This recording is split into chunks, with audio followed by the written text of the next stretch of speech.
Lots of things are great all by themselves and get even better when you combine them with something else into a world of endless possibilities.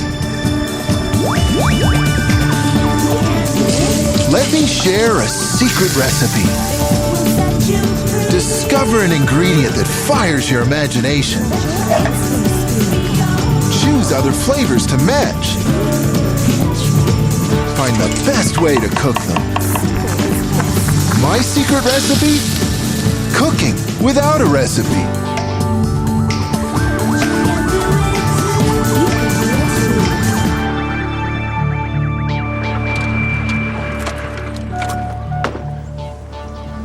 My buddy down the road loves to go salmon fishing. He's a pretty adventuresome guy and likes trying new things, which is probably why we get along so well.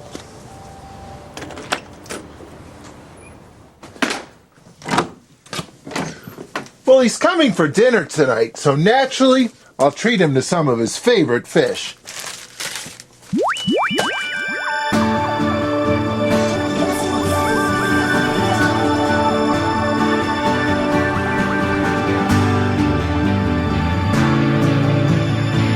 One of my favorite things to do in the kitchen is to fuse flavors together from different styles of food. Give it a try, and you just might figure out the next macaroni and cheese or Canadian smoked salmon and Japanese seaweed. Let the flavor quest begin. I think I'll make a little fusion sushi appetizer for dinner. That means I'll need a stuffing. I know I don't have any rice cooked off. Let me see what I do have.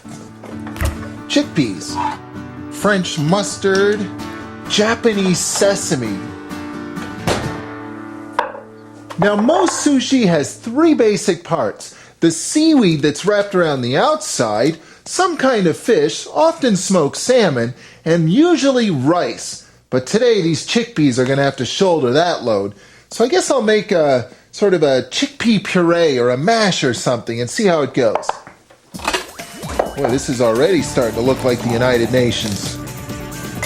Mediterranean chickpeas, French mustard, Japanese sesame. Just a few drips, really. There we go. Now, as I think about it, I'm definitely going to need some salt and pepper in here, which means some more fusion opportunity. Some Japanese soya and some Thai chili sauce.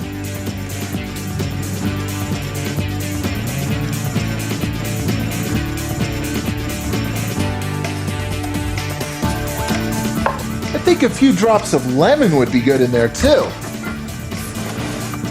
While I'm at it, perhaps some universal cilantro. This stuff is found in cuisines all over the world. I don't need a whole lot of lemon juice here, just a little bit. And I don't need to mince this up, I'll just tear it right in. But I do need to mash up those chickpeas.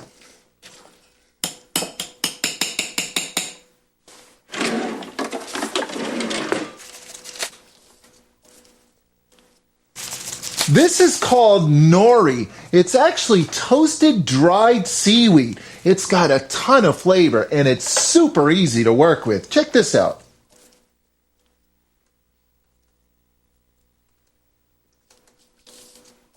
Now for this fusion mishmash.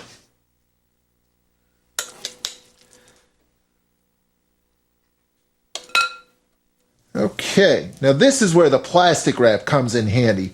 Grab the plastic wrap and fold this over onto itself, just like that. And then roll it up as tightly as you can, kind of like a cigar. There we go. Now it's best when you're cutting sushi to have that seam on the bottom. It just helps hold the works together. And with your knife, nice long draws.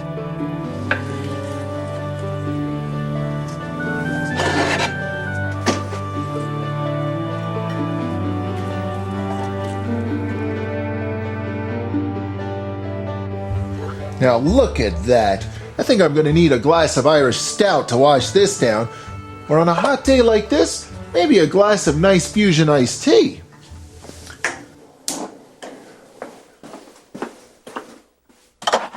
Now, I like my tea, especially my iced tea, a little bit sweet, which means I often play around with different sweeteners, different sugars, different honeys, molasses, or even maple syrup. Actually, this would be perfect because fusion cooking is all about combining ingredients from different places, like Canada and China.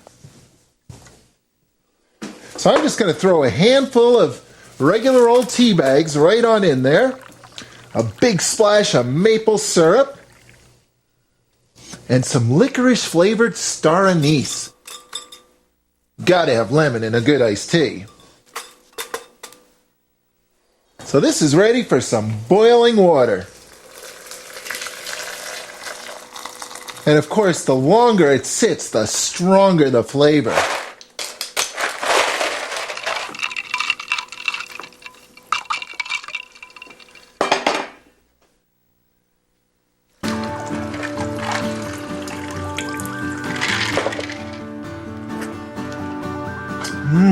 Sweet!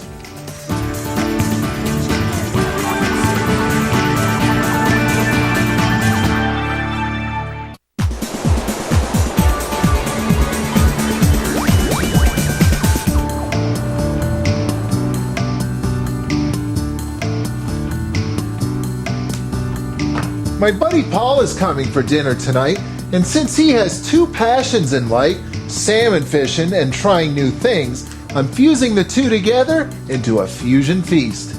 I'm combining ingredients from different parts of the world into a whole that's greater than the sum of the parts.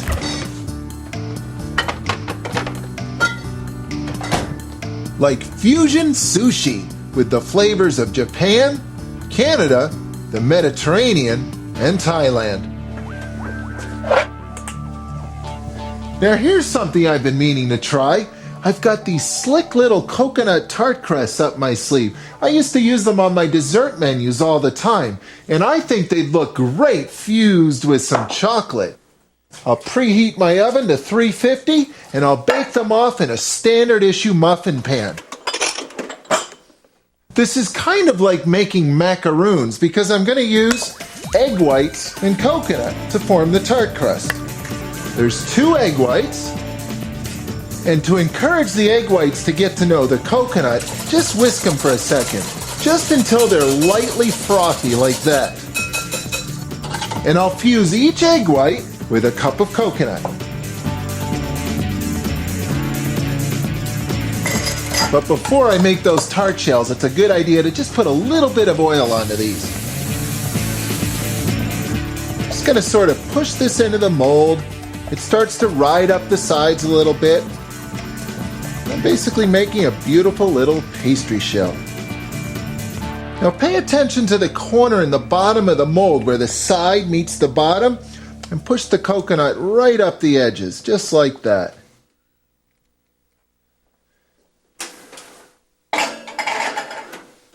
Now keep an eye on them. They'll take at least 12 minutes, maybe 15. You'll know they're done when the tops start to turn golden brown. That's plenty of time to get the chocolate ready. I usually melt chocolate and cream together to make a simple tart filling, but it's Coconut Fusion Day today, so I think I'll use simple coconut milk. See how it works. I've got roughly 8 ounces or so there of chocolate, so I want to use an equal amount of coconut milk. Oh, about half that can. That should do it. And as soon as the coconut milk heats up, you're mere seconds away from chocolate coconut nirvana.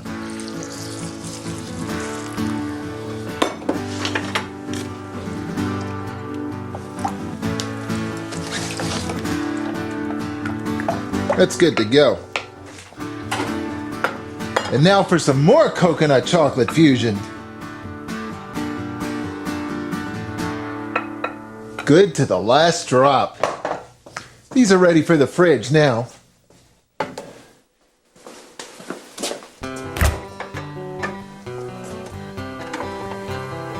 Ah, there you are. Quietly waiting your turn, all trimmed and ready. How does a salmon fillet end up looking this good anyway? A fresh whole salmon is a thing of beauty, and so are the fillets that await a sharp knife. Cut just behind the gills to remove the head. Remove the two sides by positioning your knife so that it rides smoothly along the top of the backbone all the way to the tail. Repeat on the other side. Trim off the belly bones, using them as a guide for your blade. A pair of tweezers or small pliers will gently tug out the line of pin bones down the center of each fillet. To remove the skin, lay the fillets flat on your work surface, grasp the tail end, and slice with your blade gently riding just above the skin and parallel with the cutting board. Then simply slice into smaller fillets and get ready to enjoy your handiwork.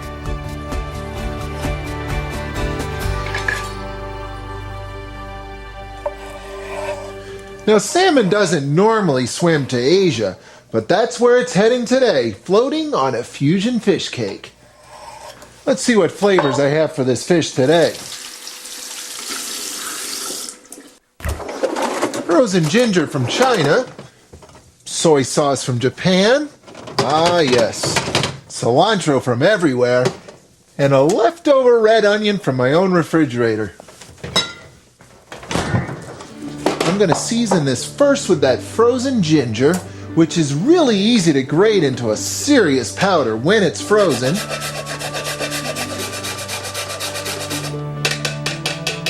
Here's a little bit of salt, the soya. And speaking of sharp pungency, here's a little bit more. Okay, I don't need all that onion though. And a little bit of cilantro. Now, pureed raw salmon is actually very strong. It will suspend quite a bit of flavor. Don't puree it. Process it just long enough to combine everything. And use your pulse button if you have one.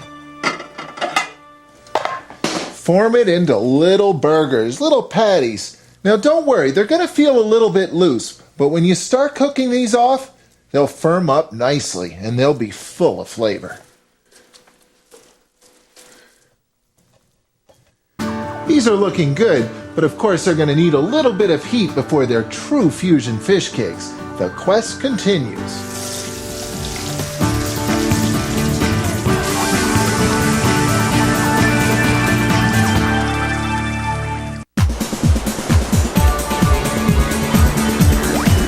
My buddy Paul is always up for something new, so he loves coming over for supper because he never knows what I'm going to surprise him with, like fusion fish cakes. Fresh salmon blended with Japanese soya, Chinese ginger, universal cilantro, and a red onion all the way from my fridge. If he likes that, maybe I'll let him try some coconut chocolate tarts too.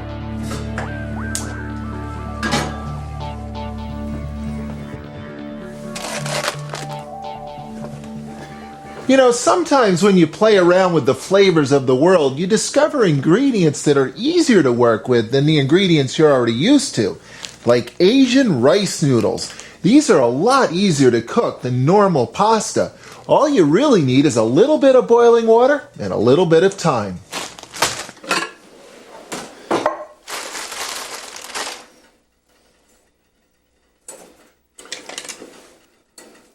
And now for the water.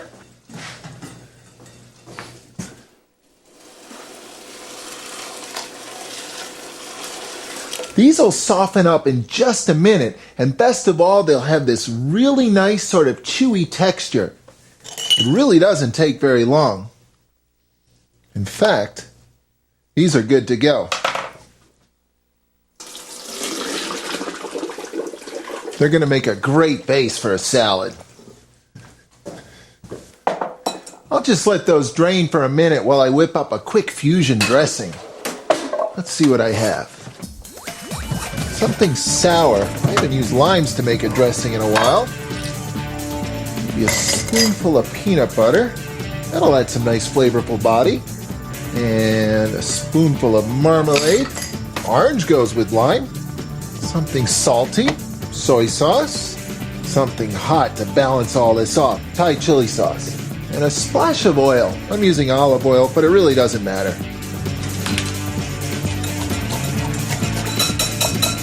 Now, I'm going to need something green in there for sure. There's some green. Now for some green flavor.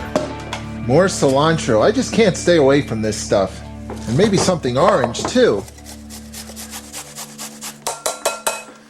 Now for those peanuts. I think these are salted. Yeah, but it really doesn't matter. You can use any kind of peanut, or any kind of nut for that matter.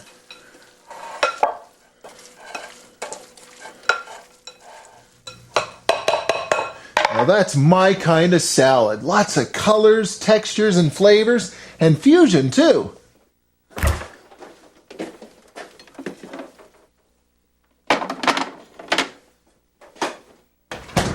These fish cakes started out in the North Atlantic as farm-raised salmon.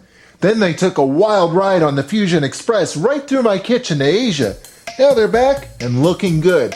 I guess you could say they're farmed and wild.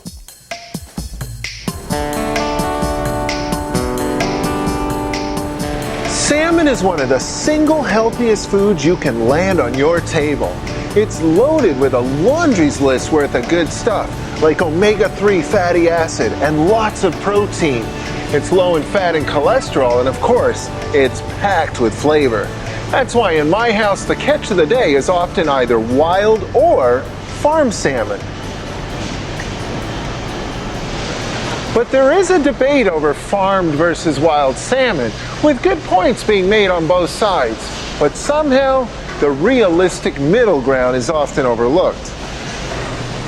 Wild salmon are healthier, and they also have a stronger, wild flavor that I love, but they're only available fresh for a small part of the year. So I often swim on over to the other side of the river for fresh farm salmon.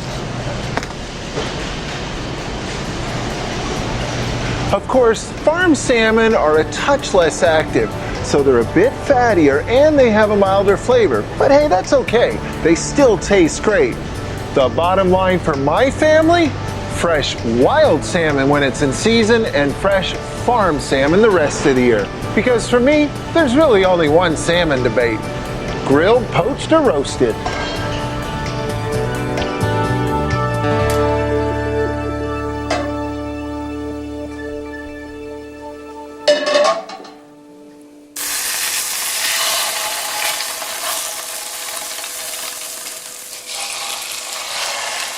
Now these salmon cakes are not really strong enough to stand up on a standard grill.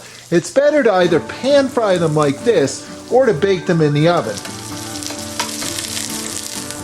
My buddy will be here any minute, and these are almost done, but I still have a few fusion tricks up my sleeve.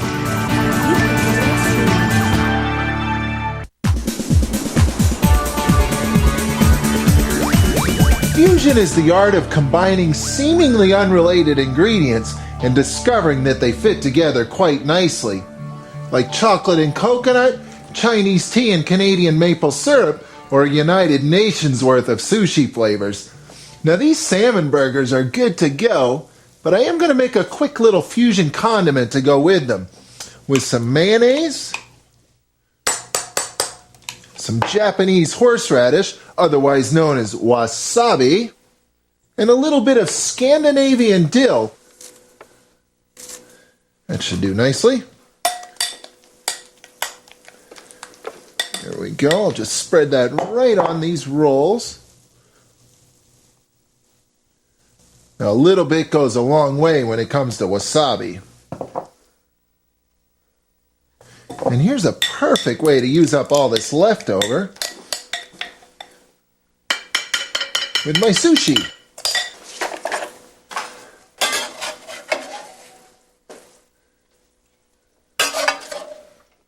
These salmon burgers are looking good. The only thing missing here is one of those square pieces of melting cheese. Actually,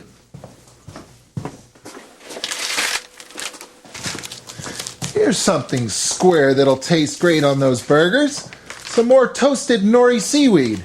Let's just break this right in half. Actually, right into squares. Now, it's not exactly cheese, but it looks good and it definitely tastes great. Cool. That's going to be really good. Now that is a great looking fusion salmon burger, complete with an Asian noodle salad. You know, you can mix and match the flavors of the globe too. Just remember to use great ingredients, keep it simple of course, and before you know it, you just might impress yourself in your own kitchen with a world premiere flavor combo.